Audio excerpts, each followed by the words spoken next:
Qu'est-ce que tu penses de l'immigration canadienne en 2025? Aujourd'hui, l'immigration en elle-même n'est plus le défi. Le défi, c'est rendu au Canada, est-ce qu'on réussit à tirer son épingle du jeu? Immigrer n'est pas la problématique. C'est pas là où l'immigrant devrait se casser la figure. C'est plus une fois au Canada, qu'est-ce qu'il fait? Je comprends bien. Oui, le projet d'immigration de la personne, plus vite on intègre cette dimension de qu'est-ce que je vais faire rendu là-bas, ça veut dire que plus on pense son projet de la fin vers le début, on a plus de chances de réussir une fois qu'on est rendu sur place. Dans pas mal d'exemples, on a beaucoup vu des personnes qui n'ont pas un bac, n'ont pas une licence, n'ont pas d'expérience professionnelle et ils veulent immigrer au Canada. Qu'est-ce que vous dites à ces gens de personnes? Je vais dire que oui, pourquoi pas? Parce que...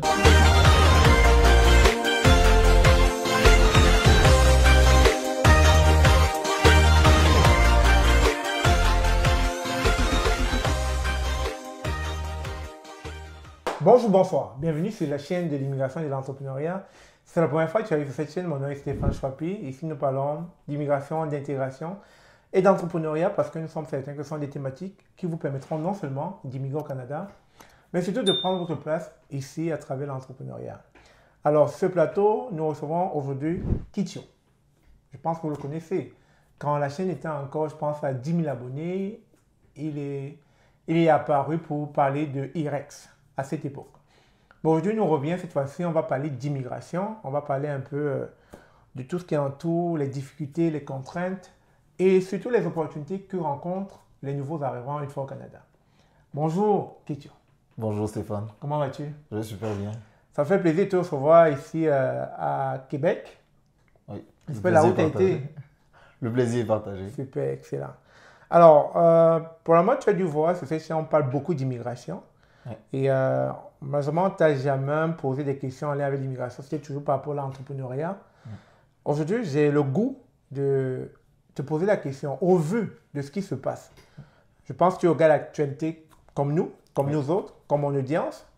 Qu'est-ce que tu penses de l'immigration canadienne en 2025? Wow, c'est une question très large. Je pense que d'un point de vue, ça dépend des points de vue qui on est. Ah, ok. Donc, pour se positionner, si on est un candidat à l'immigration maintenant, aujourd'hui, l'immigration en elle-même n'est plus le défi. Le défi, c'est l'insertion, c'est-à-dire rendu au Canada, est-ce qu'on réussit à tirer son épingle du jeu? Donc, on peut mettre beaucoup d'efforts au départ pour immigrer en se disant, mais c'est la pointe de l'iceberg. Et rendu sur place, on peut être surpris par la difficulté que ça peut représenter de vivre au Canada quand on n'est pas bien inséré et de réussir à s'insérer. Ça c'est... Okay. On aura peut-être l'occasion de rentrer dans le détail. Ok, si je comprends bien ton point, immigrer n'est pas la problématique. C'est pas là où l'immigrant devrait se casser la figure. C'est plus une fois au Canada, qu'est-ce qu'il fait, si je comprends bien. Oui. En fait, je pense que le projet d'immigration de la personne, plus vite on intègre cette dimension de qu'est-ce que je veux faire rendu là-bas, ça veut dire que plus on pense son projet de la finalité de la fin vers le début, ça veut dire qu'on va penser que je veux me rendre au Canada pour exercer tel métier. Et à partir de là, on fait les différentes étapes. Oui, parmi ces étapes, il y a l'immigration, le processus d'immigration lui-même. Mais ça nous remonte jusqu'à dire qu'est-ce que je fais pendant que je suis encore dans mon pays d'origine. Excellent. Donc, à partir de là, si on construit son projet de cette façon-là, on a plus de chances de réussir une fois qu'on est rendu sur place. Tout à fait. C'est pertinent ce que vous dites là, parce que dans pas mal d'exemples, on a beaucoup vu des personnes qui n'ont pas un bac, n'ont pas une licence, n'ont pas d'expérience professionnelle et ils veulent immigrer au Canada. Qu'est-ce que vous dites à ces gens de personnes-là? Je vais dire que oui, pourquoi pas? Parce que de toutes les façons, en disant, OK, voici mon objectif, à un moment donné, je vais regarder qu'est-ce que j'ai aujourd'hui pour atteindre cet objectif, qu'est-ce qu'il me faut. Okay. Et peut-être ça peut être très pertinent pour eux de faire leurs études là-bas au pays par rapport à ce qu'ils visent ici. Okay. Parce que ça va être très moins cher. Tout à fait. Peut-être pendant le temps que le procédure est en train de se faire, ils sont en train de faire les études. Donc vous voyez que si on anticipe suffisamment, on peut arriver vraiment en position de force, en étant bien préparé, en sachant qui est-ce qu'il faut rencontrer, en ayant réseauté, en ayant tout à fait glané plein d'informations qui vont être extrêmement précieuses. Tout à fait, tout à fait. Mais je trouve que c'est pertinent parce que, effectivement, quelqu'un qui a un BEPC ou bien un probatoire et qui se dit, je veux immigrer au Canada, Et tu l'as dit, il va falloir connaître son projet à l'avance. Qu'est-ce que ça me prend pour immigrer? Ça me prend d'avoir une licence, ça me prend d'avoir une expérience professionnelle. Je le prends déjà dans mon pays d'origine avant d'immigrer. Oui. Et ça, beaucoup ne le font pas, malheureusement. Beaucoup se lancent à l'immigration, mais n'ont pas pris le temps, comme tu as dit, d'anticiper sur beaucoup d'aspects. Oui. Alors, ce qu'on remarque, c'est que, et j'imagine que toi aussi tu le vois, c'est que souvent, lorsqu'on est dans une démarche d'immigration, on se dit que ça va résoudre un certain nombre d'enjeux qu'on rencontre localement. C'est correct, c'est pas faux forcément ça. Seulement, il y a aussi des enjeux qui viennent avec le nouvel environnement. Donc, on résout un certain nombre d'enjeux en quittant un certain environnement, mais en s'insérant dans un nouvel environnement, il y a des enjeux qui nous attendent là. Ce qui me pousse donc à te poser la question, qu'est-ce qu'il faut donc faire pour que ces personnes s'adaptent à la nouvelle société d'accueil, vu qu'il y aura des enjeux auxquels ils feront face? Oui. On Quelles a sont les deux solutions? cas. On a deux cas. Ceux qui sont déjà sur le territoire Ok, et ceux qui ne le sont pas encore. ok, Dans les deux cas, je disais tantôt, il faut se dire quel est mon projet professionnel. Est-ce que ce projet professionnel il fait du sens? Il faut construire son projet. En fait, le projet d'immigration doit être un projet professionnel. C'est-à-dire que la partie immigration, c'est juste une étape de mon projet professionnel. Parce que si j'arrive sur place et que je n'ai pas l'emploi que je veux, si je n'ai pas l'épanouissement que je recherchais, parce que la fin, ce n'est pas juste immigrer, Tout à c'est fait. avoir un certain épanouissement. tout à fait. Si je n'ai pas cet épanouissement, je vais m'effondrer. On voit du monde qui vivent des dépressions. Ça peut être assez pas beau à voir. Pas beau à voir, hein, ok? Donc, l'idée et le message vraiment que j'aimerais passer ici à nos amis qui nous écoutent, c'est penser projet professionnel. Qu'est-ce que je vais faire une fois rendu au Canada ou bien au Québec? C'est fondamental. Plus tôt vous le faites, plus tôt vous allez prendre des bonnes décisions et ça va être plus vite vous allez chercher la bonne information et ça va être vraiment gagnant. Mais quand je dis gagnant, très Ok. très gagnant. Mais ça, c'est l'une des solutions, préparer son projet en amont. Mais Oui. une fois ici, vous avez dit, une fois ici, il faut s'adapter. Mais on s'adapte comment? Alors, ça, c'est aussi une bonne question. Lorsqu'on est déjà rendu ici, ou même lorsqu'on est encore à l'étranger, une étape, ça peut être de chercher à avoir une expérience, parce que une expérience pertinente pour le marché qu'on vise. Oui. Alors, ça, c'est très important. Moi, c'est vrai que je travaille beaucoup en technologie de l'information, mais reste que c'est quelque chose, je vais prendre la technologie de l'information pour illustrer quelque chose qui est vrai Ok. à peu près tous les domaines. Ce qu'il faut comprendre, c'est que le recruteur qui veut vous prendre, qui émet une offre d'emploi, est face à une difficulté. Ok. Il a une épine dans le pied. Ok. Il lui faut quelqu'un qui va lui apporter une solution. Donc, il est dans le trouble. Il n'est pas dans une situation enviable. Il faut qu'il recrute vite. Au Québec, on ne recrute pas comme en France, on fait Tout à des... fait, tout à fait. C'est une histoire de une semaine, c'est même beaucoup. Ok. Ok. Je vous rencontre lundi, vendredi, je vous dis si je vous prends ou pas. Ça Si marche. ça va plus loin que ça, c'est que je suis en train de parler avec quelqu'un d'autre. C'est pas Donc, plus qu'est-ce compliqué. qu'il fait le Donc, recruteur? Oui. Donc ça, c'est le recruteur. Il faut bien le comprendre, ça. Maintenant, lorsque le recruteur il émet son offre d'emploi, lui, il veut voir des réponses qui lui disent, moi, j'ai déjà fait ce que tu essaies de faire ailleurs et je peux le faire, je suis disponible à le faire pour toi. J'ai utilisé les mêmes outils que toi, tu utilises.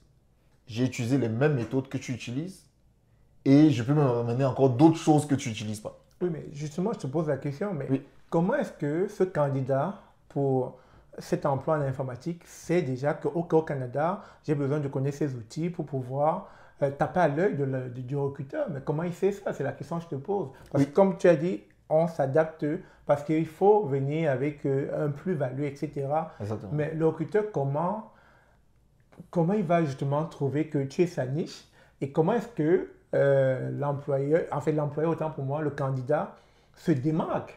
Parce qu'il faut connaître les outils, mais s'il ne connaît pas parce qu'il vient d'arriver au Canada. Ok. Les sites de recherche d'emploi, les recruteurs émettent ou bien expriment leurs besoins. Ils ont des offres d'emploi. Ok, En lisant l'offre d'emploi, on voit exactement quelles sont les technologies ok, recherchées, ok, quelles sont les méthodes de travail recherchées. ok.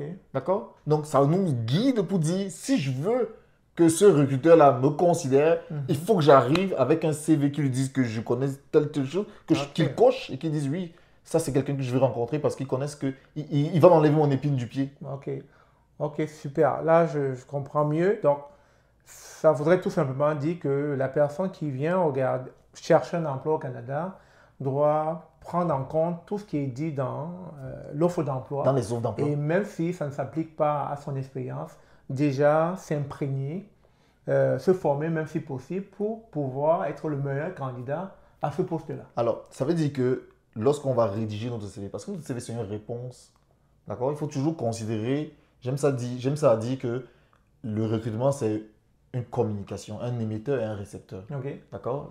Les premiers émetteurs, c'est celui qui émet l'offre d'emploi. Ensuite, on la reçoit, puis on est récepteur, on lit, donc on prend connaissance de son besoin, des besoins du marché. Ça veut dire que si je regarde les technologies qui sont exprimées, si je regarde les autres emplois, je vais voir les technologies qui reviennent souvent. Ok. Donc ça veut dire que si j'ai cette technologie-là, j'ai plus d'offres d'emploi, donc je me positionne là où il y a le plus de demandes en réalité. Une fois que j'ai ça, je vais peut-être me former. Je vais par exemple puis je vais peut-être aller chercher une expérience qui soit pertinente pour ce recruteur-là. Parce qu'au-delà, le recruteur au Canada ou bien au Québec, il regarde l'expérience. Mais des fois, on se dit, mais pourquoi est-ce qu'il regarde juste l'expérience? Parce qu'à la fin de la journée, peu importe ce que vous avez appris, peu importe la formation que vous avez faite, ça se résume à qu'est-ce que vous savez faire. Ok. Ok.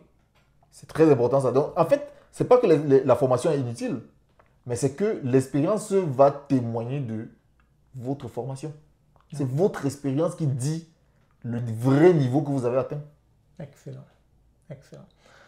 Donc, si je comprends bien, selon vous, l'immigration, ce n'est pas la problématique, ce n'est pas la chose la plus difficile. La chose la plus difficile pour un immigrant, c'est plutôt préparer en amont son projet d'immigration, c'est-à-dire de savoir qu'est-ce qu'il vient vraiment faire au Canada. Une fois qu'il est au courant de ce qu'il vient vraiment faire au Canada, il a tout, je dirais, les chances de son côté pour mieux parfaire son curriculum vitae, son CV, afin de se démarquer parmi les candidats si on va plus dans la catégorie employabilité. Employé, oui. Maintenant, je vais revenir vers une question beaucoup plus globale.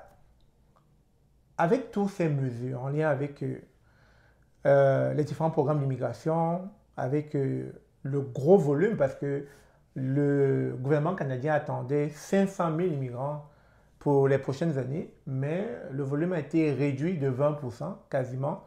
Et au vu de tout ce qui se passe, avec l'ère canadien en lien avec l'immigration, toutes ces réformes qui tendent à diminuer considérablement et drastiquement le volume d'immigrants, est-ce que selon toi, l'immigration canadienne a encore de beaux jours devant lui? Oui. Je pense que l'immigration canadienne a encore de beaux jours devant elle. Alors, je pense juste que c'est du changement et que nous devons être persuadés de toute façon que la seule chose qui est constante, c'est le changement. D'accord? Les choses vont toujours changer. Okay. Donc ne prenons jamais pour acquis que oh, c'était comme ça. Non, ça change. Même avant que c'était ce qu'on a vu là, il y avait autre chose. C'est-à-dire avant que nous on connaisse le 500 000, il y avait autre chose et ça a changé. Donc il y aura toujours du changement. D'accord? Dans un sens ou dans l'autre, il y en aura. Alors, maintenant pour ce qui est de l'immigration au Canada, je pense qu'on va voir de plus en plus des personnes qui ont préparé leur projet être intéressant pour des entreprises qui vont aller les chercher tout de suite et les embaucher. Ça c'est vraiment, ça risque, enfin pour moi, c'est la voie royale de l'immigration. D'accord? C'est-à-dire, je bâtis un profil tel que, étant dans mon pays d'origine, je sois intéressant pour une entreprise qui va s'occuper des démarches d'immigration et vous faire venir. Donc ça, c'est quelque chose que beaucoup de gens parfois trouvent ça donc, difficile. Oui, mais c'est tout à fait faisable. Alors, comment est-ce que c'est faisable?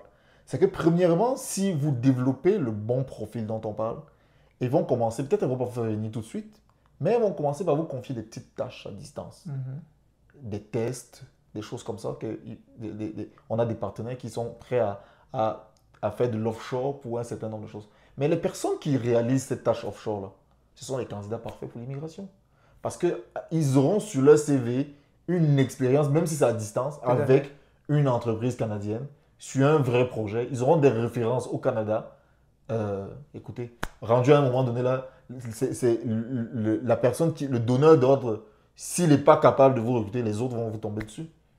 On connaît, il y a du monde qui sont arrivés de même là, qu'on connaît, toi et moi, mais il n'y a peut-être pas beaucoup de gens qui pensent à ça, mais je pense que l'avenir, ça va être ça. Des jeunes gens qui préparent leur projet d'immigration et qui posent les jalons de leur projet et qui à un moment donné le réalisent parce qu'ils sont intéressants pour quelqu'un dans la société d'accueil. Et aussi, d'un point de vue, si je prends le point de vue du gouvernement ou bien de la société canadienne, c'est plus intéressant d'avoir une personne qui arrive tout de suite et qui demain commence à payer des impôts. Hein. Disons-nous la vérité, Tout de à façon fait. pour être On est dans une très bête société là. capitaliste, oui. Voilà, c'est ça. Donc, c'est gagnant-gagnant, j'ai envie de dire. Et, et pendant que ça va se faire, ça, les personnes qui sont déjà sur le territoire, qui ont de la difficulté, et ça va leur donner un répit pour trouver un emploi. Donc, oui, il y a ces réductions, mais ceux qui sont là, ben, profitez-en, j'ai envie de dire. Parce qu'à quelque chose, malheur est bon, mettons. OK? Donc, je comprends qu'effectivement, pour ceux qui essaient d'immigrer, ils voient Des des barrières, barrières. tout à fait. Mais monsieur Quito, vous Oui. dites que l'immigration canadienne a encore de beaux jours devant elle. Mhm. Alors, moi, j'ai le goût de vous poser la question. Avec tout ce que j'entends autour de moi, quand je vais sur les réseaux sociaux, comme je suis connecté dans beaucoup de groupes, je vois une montée de frustration, d'énervement, d'insatisfaction des Canadiens et des Québécois qui en ont marre de la clientèle immigrante. Qu'est-ce que tu penses par rapport à ça? Est-ce que tu en as entendu parler? Est-ce que tu as l'impression qu'il y a, comme on avait dit, il y a eu un très fort taux d'immigrants qui sont entrés en 2023-2024, ce qui a conduit à la crise du logement, à la crise des services sociaux en termes d'éducation, en termes de santé? Est-ce que ça expliquerait l'énervement que vivent les Canadiens durant cette période? Qu'est-ce que tu penses par rapport à cela? Est-ce que les Canadiens en font pas assez? Est-ce que c'est les immigrants le problème? Je pense que il y a une chose qui m'a frappé en arrivant au Canada, c'est que c'est un pays de statistiques. Elles sont publiques. Les premiers clients de ces statistiques, c'est les décideurs. D'accord? Il n'y a rien qui nous arrive là qui tombe du ciel. Là. Il n'y a pas une comète qui est tombée sur la planète. Et encore, si une comète s'en venait, on la verrait. OK? On est rendu là. Fait que il n'y a rien qui est dû à l'immigration. Déjà, les immigrants, ils arrivent parce qu'on leur permet de venir. D'accord? Parce que des décideurs décident que, OK, voilà le chiffre qu'on peut avoir. La crise du logement, ça vient, donc tout vient des décisions. Et les décisions, ils ont été prises avec des chiffres. Il faut que le monde, il les assume, qu'il se tourne vers les personnes responsables plutôt que les immigrants qui sont victimes aussi de tout ça. Donc, moi, ce que je vois, c'est que des fois, des personnes pas forcément très éduqués peuvent tomber dans oh c'est l'immigrant machin truc ça se voit partout ça hein. C'est souvent ça on réfléchit pas beaucoup on va pas bien plus loin ou bien on se fait instrumentaliser par des hommes politiques ok mais pour toutes les personnes qui ont la jugeote c'est de bien comprendre que euh, s'il y a du monde qui s'en vient au Canada c'est parce qu'ils ont été invités à venir au Canada premièrement s'ils ont été invités au Canada c'est parce que des gens ont pris la décision qu'on pouvait inviter du monde à venir au Canada Tout à fait. donc et on les a sélectionnés. Non, mais à un moment donné, voilà quoi. Si après ils arrivent, on leur tape dessus, écoutez, c'est un peu, c'est malhonnête. D'accord? C'est juste malhonnête. C'est les hommes politiques qui font ce genre de choses-là en général. Donc, il faudrait que les personnes qui nous écoutent ici, si vous parlez avec du monde qui ont du ressentiment, je ne sais pas trop quoi, dites-leur non. Il faut vous tourner vers les responsables qui ont pris les décisions. La décision n'a pas été prise par l'immigrant, il n'a pas pris son bateau, il a décidé que je m'en vais au Canada, je traverse l'Atlantique, je m'en fous de tout, il n'y a personne qui m'empêche d'arriver là, puis je débarque par le fleuve Saint-Laurent, et puis me voici, et puis on va faire avec ça. Non, c'est pas ça qui s'est passé. Tout à fait. Donc, Tout à fait. remettons les choses dans leur Merci, contexte. merci, Kito. Nous sommes arrivés au thème justement de cette émission et ça nous a fait plaisir d'accueillir M. Kito et surtout d'avoir bien voulu nous partager son avis en lien avec l'immigration en 2025. Peut-être un mot de fin? Ben, le mot de la fin serait de dire que nous avons parlé des différentes choses que peut faire une personne qui est soit déjà sur le territoire pour parfaire son immigration, donc s'intégrer à cet aspect, ou bien une personne qui est encore en train de vouloir immigrer. Nous, à Y, on s'occupe vraiment d'apporter des solutions. Donc, vous viendrez sur notre site web, vous pouvez vous inscrire sur notre newsletter, vous pouvez postuler directement pour avoir l'accompagnement qu'il vous faut pour être pertinent sur le marché dans un contexte de transformation digitale. Donc, je sais que la plupart des gens qui nous regardent ici ont des diplômes universitaires, ont de super talents, sont des personnes qui ont souvent une belle expérience, Mais perdez pas espoir, c'est possible, ok, dans ce Canada-là, de vous trouver votre place, ok, et finalement de réussir votre immigration. Sur ces mots, merci Monsieur Kitio. On se dit à très bientôt comme d'habitude. Merci Stéphane. Au revoir. Au revoir.